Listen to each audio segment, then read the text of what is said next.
Well, hey there folks, and welcome back once again to the Hop House. It's Eddie here, and guess what? It's time for a beer review in my new kitchen, in my new house.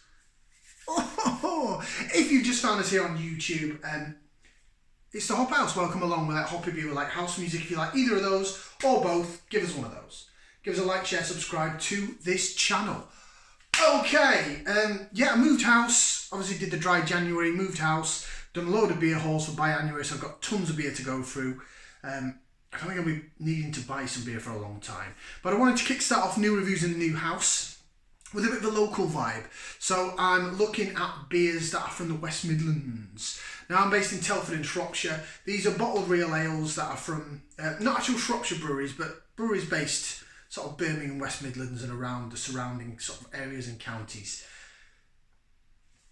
You ready to see what we're going to review? Beer number one, those that know me on the channel, I like to do my beer reviews in batches, so I'll do a few at a time. There you go. So beer number one then, this is from Wye Valley Brewery. Very well known Wye Valley for their Butty Back and their HPA, Hereford Pale Ale, on cask. I think you can get them in bottles as well.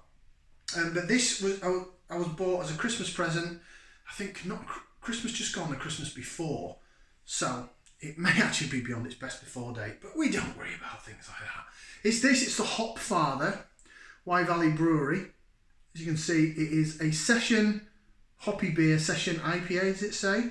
Coming in at 3.9% ABV, 500ml bottle.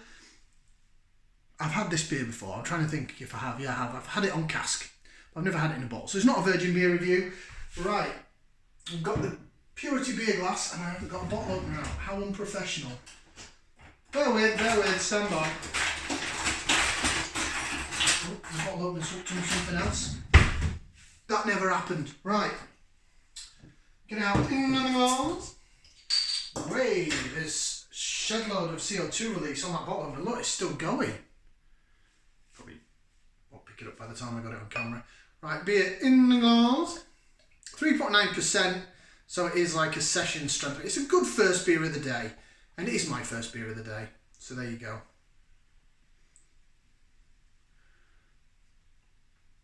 Right. There we have a blonde. There's a slight haze to this actually. I wonder if it's going to be a bottle conditioned beer when I pull the rest out. I don't know. I've not even read on the bottle to see if it is or not. But it's a slight, yeah, there is definitely some haze to it. Is it chilled haze? No, not really. I mean, it's chill, but not to that point. So I moved house. As you can see, new kitchen. This is going to be the new place. And the light doesn't go up and down, look. But I've got a shed now. I've got a shed. I feel so grown up. I've got a house. From living in a one-bedroom flat to actually owning a house and having a shed and all that. So all my beer stash is in the back garden in the shed. But it keeps it cold, so I don't have to refrigerate much now. This is at a lovely temperature. Look at that. Look at how that wobbles about. That looks fantastic. It really does look good. Right. Jig that about a bit. See if I can see any particles going. Okay, I'm not going to fill it any more than that. Oh yeah, there is some sediment. Bottle conditioned. I see particles in there. Don't know if the camera will pick that up. It's quite hazy. This camera's not that great at picking things up like that. It's trying to concentrate on the goose look on the glass. Bottle conditioned beer, buzzing. So this should taste just like cask does because it's bottle conditioned. And those that are new to beer, when you have a cask beer, you know, hand pulled in the pubs, these bottle conditioned beers, they keep a little bit of live yeast, a bit of sediment in the bottom of the bottle. They say you're not supposed to pour it in the glass, but I don't mind a bit of sediment. All these craft beers and that have it in anyway. But it's basically, yeah, it looks cloudy and hazy, but that's because it's got live yeast in it. Nothing wrong with the beer. Usually cask beers are crystal clear, you know, real clarity. So don't worry about that. Right, let's go for some aroma. So again, welcome along if you're new. This is the point where we stick that into there and we're going to give it a whiff and see what we can sniff.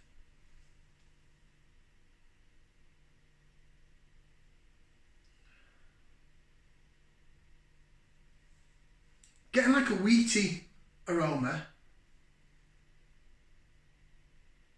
Definitely getting some like lemon and lime. It also smells a little bit like wet dog.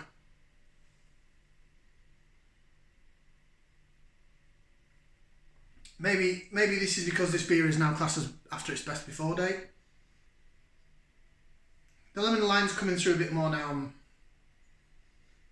That initial wet dog smell's gone. Maybe it was just on the opening of the bottle, releasing the CO2. I'm not sure.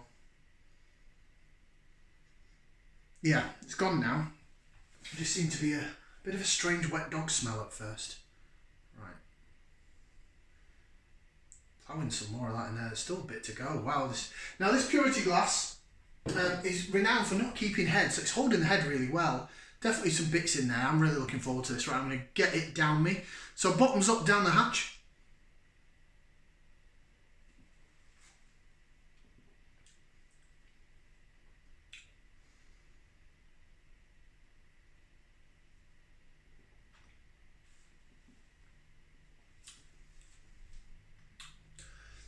Ooh. Do you know what? Maybe it's because it's bottle conditioned. Let me get the rest of the bottle in, just to confirm that.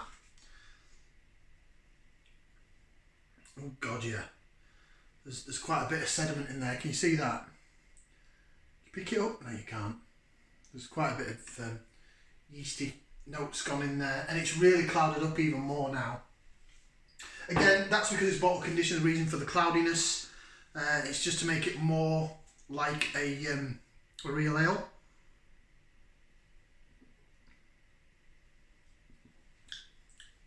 Oh, that's got some bite to it, you know, for a 3.9%.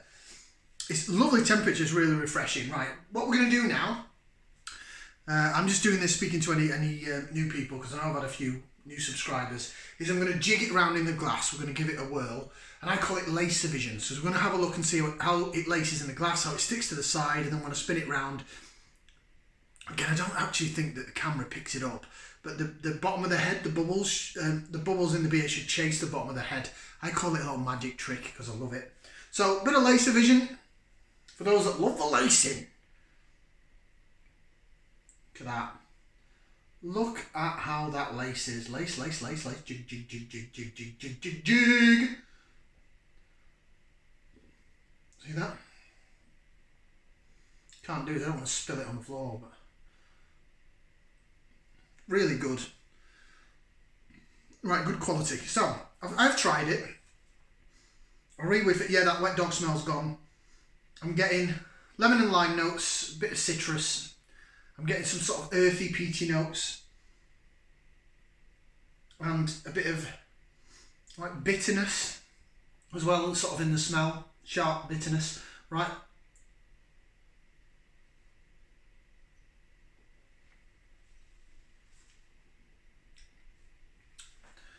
I'll tell you what, I'm a big fan of bottle conditioned real ales because it does give you probably as close to what you're going to get to a hand pull, to a cask beer.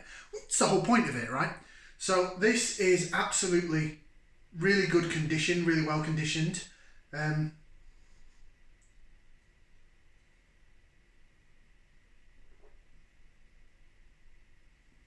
mouthfeel on it, really nice. There's a tiny little bit of fizz from the carbonation, but it does feel like very close to a hand-pulled ale. You just get that feel, it's got that body to it. Bearing in mind it's 3.9% ABV. Got a great body to the beer. Now, flavour-wise,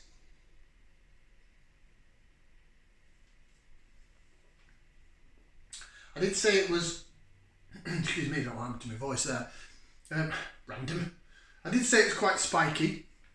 It's definitely got some hop content in there because I can taste it. Definitely getting like the grapefruit, lemon and lime. Mainly lemon and lime. It's very refreshing, very nice. You are getting, in the aftertaste, you're getting like almost like a lager crisp bitterness at the back end in the aftertaste, which is just nice. It's a perfectly sessionable, decent beer. And at 3.9%, again, my voice has gone weird. 3.9%, it's quaffable. I could drink quite a lot of that. If I was in a pub, especially with the body on that, if it's so close to the sort of cask body, if I was going in a pub, usually what I'll do is, like a good ale pub, you know, real ale pub, is I'll have a look and see what's on. And I'll probably start, you know, if it goes sort of weakest to strongest, I'll try and work my way along. If I'm having a proper session, I might just go on halves if we're like at a beer festival or something like that. But if it's in a pub, say I'm in there on a Saturday night or something, when I'm not working Saturday nights, and I think, right, okay, I'll start off on a 3.9 or a 4%, you know. So this is, it's nice enough for me to probably have 2 pints of that before I moved on. Because a beer at low level strength, okay, look at that jig. Whoa. Oh, and all the sediments racing around at the bottom. You see it? See the sediment there? No, it's not going to pick it up, is it? Trying to concentrate on the blooming duck.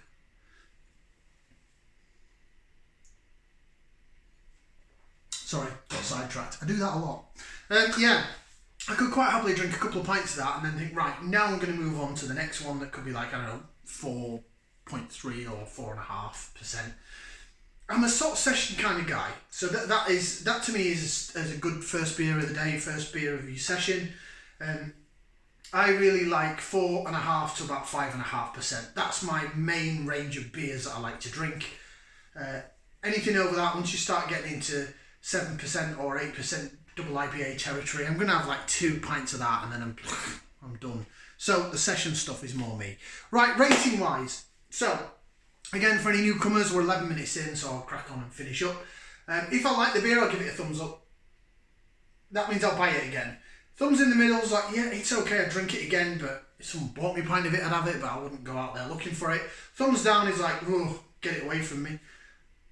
Don't like it. 2 thumbs up or anything more. If I start chucking a leg in the air, that's like, wow, where do I get it? Fantastic. That beer's really nice. And as I say, I could probably do a couple of pints of it in a pub. It's a good session starting ale. So it gets a thumbs up. I'll give it a thumb and a half. A thumb and a half because, yeah, it's pretty good. Not bad at all. Wye Valley Brewery. Oh, sorry, I've got to read the bottle. I always read the bottles. I'll be as quick as I can. So, Hopfather Pale Ale. Excuse me. That was disgusting, but it felt good. Hopfather Pale Ale. This bottle conditioned session IPA features the finest New World hops and the Grand Master of malts, Maris Otter. It boasts an enticing tropical hop aroma and vibrant gold colour with subtle malt overtones, zesty fruit flavours and a refreshingly crisp finish.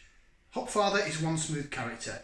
Now, oh, it tells us the hops. Oh, I wasn't expecting that. So it says it's Maris Otter malted barley, crystal malted barley, wheat. Thought it had a bit of a wheaty aroma to it at first. I did think that. The wet dog smell disappeared quite quickly. Maybe that's because it's been in this bottle a while. I don't know. I'm not a brewer. I don't work in the industry. I'm no expert.